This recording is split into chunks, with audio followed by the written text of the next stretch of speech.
Saya di sini akan menjelaskan tentang bentuk-bentuk organisasi dan apa itu definisi dari controlling. Bentuk-bentuk organisasi terbagi menjadi 6. 1. Organisasi lini atau garis, 2. Organisasi lini dan staf, 3. Organisasi fungsional, 4. Organisasi lini dan fungsional, 5. Organisasi metrik, dan 6. Organisasi komite. Organisasi ini adalah organisasi di mana pelimpahan wewenang langsung secara vertikal dan sepenuhnya dari pimpinan terhadap bawahan. Organisasi ini juga memiliki beberapa ciri-ciri. 1. Hubungan antara atasan dan bawahan masih bersifat langsung dengan satu garis wewenang. 2. Jumlah karyawan masih sedikit. 3. Belum terdapat spesialisasi. 4. Pemilik modal merupakan pemimpin tertinggi. Dan 5. Masing-masing kepala unit mempunyai wewenang dan tanggung jawab penuh atas segala bidang pekerjaan.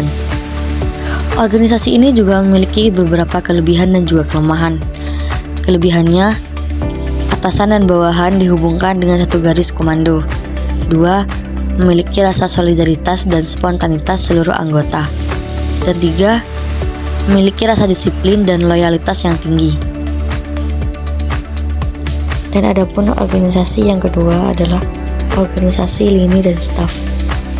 Organisasi ini adalah organisasi penggabungan antara beberapa kombinasi dari struktur lini dengan asas komando.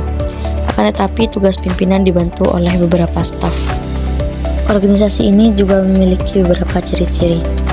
Ciri-ciri pertama, hubungan antara atasan dan bawahan tidak seluruhnya secara langsung. Mengapa? Karena seorang atasan dan bawahan dibatasi oleh seorang staf. Ciri-ciri kedua adalah karyawannya juga cukup banyak, dan 3. Organisasinya juga besar. Dan juga perlu diketahui bahwa organisasi ini juga ada 2 kelompok kerja dalam organisasi, sehingga ditekankan adanya spesialisasi. 1. Personal lini dan 2. Personal staff.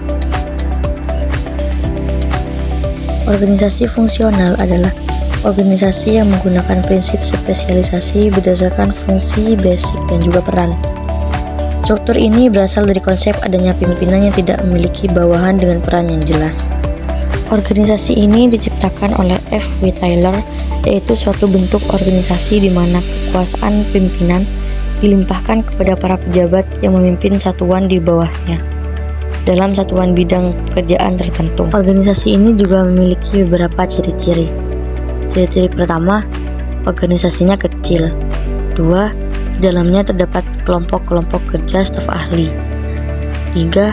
Target yang hendak dicapai jelas dan pasti. Dan 4.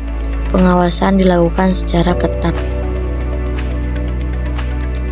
Sama dengan organisasi lini, organisasi fungsional juga memiliki beberapa keuntungan dan juga kelemahan.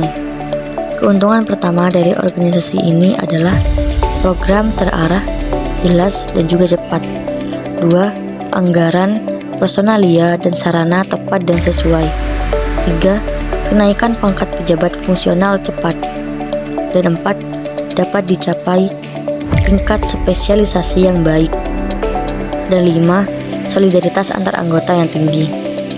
Dan adapun kelemahannya adalah organisasi ini bisa menumbuhkan perspektif fungsional yang sempit, mengurangi komunikasi dan koordinasi antar fungsi, dan menekankan pada rutinitas tugas, kurang memperhatikan aspek strategis jangka panjang. Dan yang keempat adalah organisasi lini dan fungsional. Organisasi ini adalah organisasi yang masing-masing anggota memiliki wewenang yang sama dan pimpinan yang kolektif. Manajerial bersifat formal dan informal, dalam bentuk sebagai suatu bagian dari struktur organisasi dengan tugas-tugas dan wewenang yang dibagi-bagi secara khusus.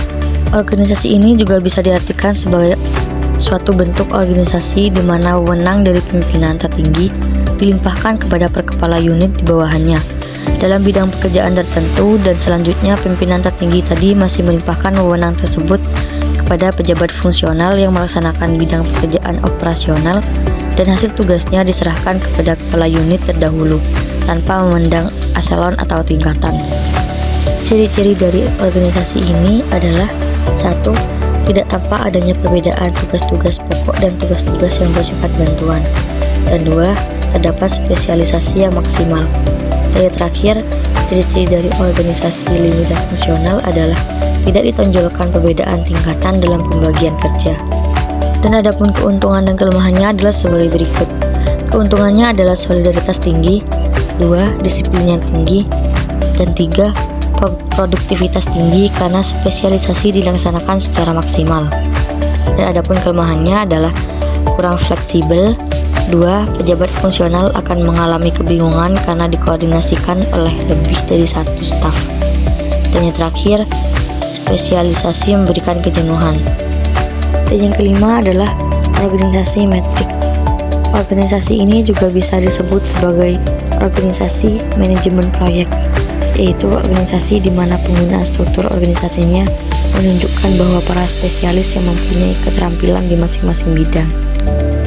Dan yang terakhir adalah organisasi komite. Organisasi ini adalah organisasi di mana tugas kepemimpinan dan tugas tertentu dilaksanakan secara kolektif oleh sekelompok pejabat yang berupa komite atau dewan. Organisasi ini terdiri dari eksekutif komite atau pimpinan komite, yaitu para anggotanya mempunyai wewenang lini, dan 2. Staf komite, yaitu orang-orang yang hanya mempunyai wewenang staf. Sama dengan organisasi-organisasi yang lain, organisasi ini juga memiliki keuntungan dan juga kelemahan. Salah satu dari keuntungan organisasi ini adalah kepemimpinannya bersifat otoratis dan kecil. Dan 2. Dengan adanya tour of duty, maka pengembangan karir terjamin. Dan kelemahannya adalah proses decision making yang lamban. 2. Biaya operasional rutin sangat tinggi. Dan 3. Kalau ada masalah seringkali terjadi penghindaran siapa yang bertanggung jawab. Dan yang paling terakhir adalah controlling. Controlling adalah sebuah proses kegiatan pemantauan untuk memastikan bahwa hal yang dipantau tercapai sesuai rencana dan mengoreksi penyimpangan yang signifikan. Fungsi dari controlling sendiri adalah terdiri atas aktivitas dan keputusan manajer memastikan aktual mencapai hasil sesuai dengan yang diinginkan.